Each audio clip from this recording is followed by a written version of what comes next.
स्वागत आहे मित्रांनो आपल्या व्हिडिओमध्ये मित्रांनो. कारण की काल मी वर्षाच्या इकडे गेलो होतो. तर त्याच्यामुळं यायला उशीर झाला मित्रांनो. त्याच्यामुळं काय ब्लॉग व्हिडिओ बनवायला मला जमलं नव्हतं.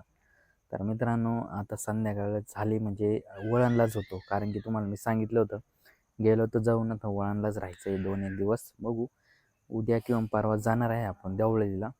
तर मित्रांनो विषय काय झाला की मला घासाची भाजी जास्त आवडते.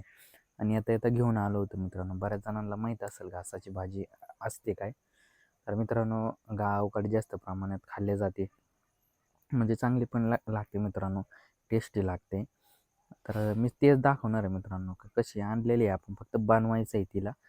तर मित्रांनो कसं आज काय कुठं गेलो नव्हतो. तिथून आलो आणि कसं 1-1:30 वाजला होता घरी यायला. आराम वगैरे केला. म्हटलं मग संध्याकाळी घासाची भाजी बनवायचा बेत झाला. मम्मी म्हणे आज घासाची भाजी बनवू. तर चला मित्रांनो मग तुम्हाला दाखवतो घासाची भाजी कशी बनवायची व कशी राहते. बऱ्याच जणांना माहीत असेल किंवा कोणी पहिल्यांदा बघत असेल. तर चला मित्रांनो आपण बनवू घरात जाऊ आणि वर्षाने सर्व तयारी करून ठेवलेली आहे आधीच. तर चला बघू आपण कशी कशी प्रोसेस करायची. एकदा आवडली तर एकदा ट्राय करू नक्की बघा. मित्रांनो हे बघा कांदा आणि लसूण ते वगैरे कुटून घेतलेलं आहे. हे बघा इथं कांदा चिरून घेतलाय आणि इथं लसूण मिरची मित्रांनो. आणि हे बघा ही घासाची भाजी आहे. तर याचीच भाजी बनवायची मित्रांनो आपल्याला. ते बघा कढईवर पण तिने ठेवलंय. गॅसवर कढई ठेवली आणि त्याच्यामध्ये तेल वगैरे टाकलं आता. बघा तेल टाकून घेतलं. आता थोडं गरम वगैरे झालं ना तर त्याच्यानंतर प्रोसेस फक्त बघत राहा मित्रांनो. नक्की तुम्हाला आवडले तर एकदा करून बघा. हे बघा हे अशी राहते आपलं मेथीची भाजी असते मित्रांनो. तशीच भाजी असते फक्त ही वेगळी असते. टेस्ट वगैरे मेथीच्या भाजीपेक्षा वेगळी असते. हे बघा कांदा टाकून घेतला आता. सर्व कांदा आहे ना त्याच्यामध्ये बारीक चिरून घेतला आणि तो टाकून घ्यायचा.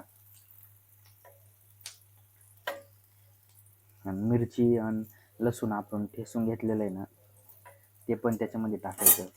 बघा थोडं परतू दे वाटलं तर कांद्याला आहे की नाही.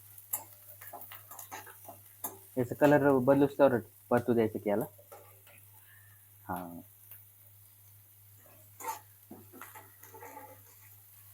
मित्रांनो जशी आपली मेथीची भाजी असते ना तसंच हिला पण खोडून घ्यावं लागतं. म्हणजे सेम प्रोसेस असते तिला आणायचं. आणि कसं ही पण घासाचं म्हणजे घासाची भाजी त्याच टाईप असते. हिला पण असं बारीक असं खोडून घ्यावं लागतं. आपण कसं मेथीच्या भाजीला असं छोटे छोटे तिचे शेंडे वगैरे खोडून घेतो त्याच प्रकारे खोडून घ्यायची. आणि मेथीपेक्षा ही वेगळी लागते मित्रांनो. कसं ही बाजरीच्या भाकरीसोबत जर खाल्ली तर अति उत्तम होत असतं. हे बघा किती छान आहे मित्रांनो. ही तरी सकाळी तोडली होती त्याच्यामुळं थोडी हे झाली ना तर एकदम टवटवीत अशी भाजी राहते ही पण. मेथीच्या भाजीला नक्कीच मागं टाकलं अशी चव वगैरे देते. आपलं ते कांद्या वगैरेचं हे झालं ना आपण त्याचा कलर वगैरे चेंज झाला ना तर तिथं करून त्याच्यामध्ये टाकून परतून वगैरे तुम्हाला सर्व दाखवतोच मी आहे की नाही. आणि हे बघा किती मस्तपैकी चिरून वगैरे घेतलेलं आहे. कांद्याचा कलर मित्रांनो झालाय थोडा गोल्डन वगैरे मध्ये झालाय. आता मिरची आणि हे लसूण आहे ना ते टाकून घे त्याच्यामध्ये. तुम्हाला ठेचून घ्यायचं तर ठेचून पण घेऊ शकता खलबत्त्यामध्ये किंवा कापून घ्यायचं तर कापून पण घेऊ शकता. आपण घेतलंय ठेचून मित्रांनो.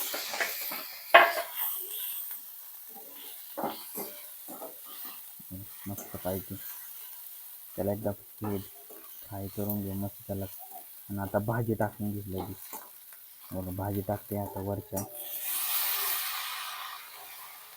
छानपैकी भाजी. एवढे दिसते मित्रांनो पण एकदम कमी होते मित्रांनो. शिजायच्या टायमिंगला आहे ना एकदम कमी होते. जास्त दिसते पण त्याची शिजून थोडीफारच होते मित्रांनो. जास्त पण नाही होत. तसे तुम्हाला मी शिजून झाल्यावर तर दाखवणारच आहे.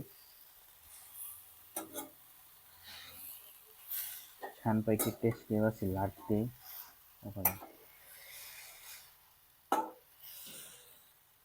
आता नाही आपण याला झाकायला आहे ना झाकून शिजायला ठेवून देऊ. म्हणजे शिजले का मग तुम्हाला दाखवतो. तर बघा मित्रांनो आपली भाजी ना रेडी झाली. आपण टाकली होती तवा कढईभर होती मित्रांनो. शिजून बघा किती झाली. तुम्हाला आधी सांगितलं होतं मी कारण की शिजायच्या आधी ना एकदम कढईभर होतं आणि शिजून ते एकदम बारीक होत असते मित्रांनो. त्याच्यामध्ये ना मीठ तुम्हाला टाकायचं मी सांगितलं नव्हतं. मीठ टाकावं लागतं मित्रांनो. बघा छानपैकी झाली भाजी आणि जेवणच करायचं आहे मित्रांनो आता. तर बाजरीची भाकर वगैरे बनवलेली. मित्रांनो आजचा व्हिडिओ कसा वाटला मित्रांनो, कशी वाटली रेसिपी कमेंटमध्ये नक्की कळवा मित्रांनो. व व्हिडिओ आवडला असेल लाईक सबस्क्राईब करा मित्रांनो. बघा किती छानपैकी दिसते. तर मित्रांनो रेसिपी आवडली असेल तर एकदा ट्राय करून नक्की बघा व व्हिडिओला लाईक सबस्क्राईब शेअर नक्की करा. सर्वांना जय आदिवासी व शुभ रात्र.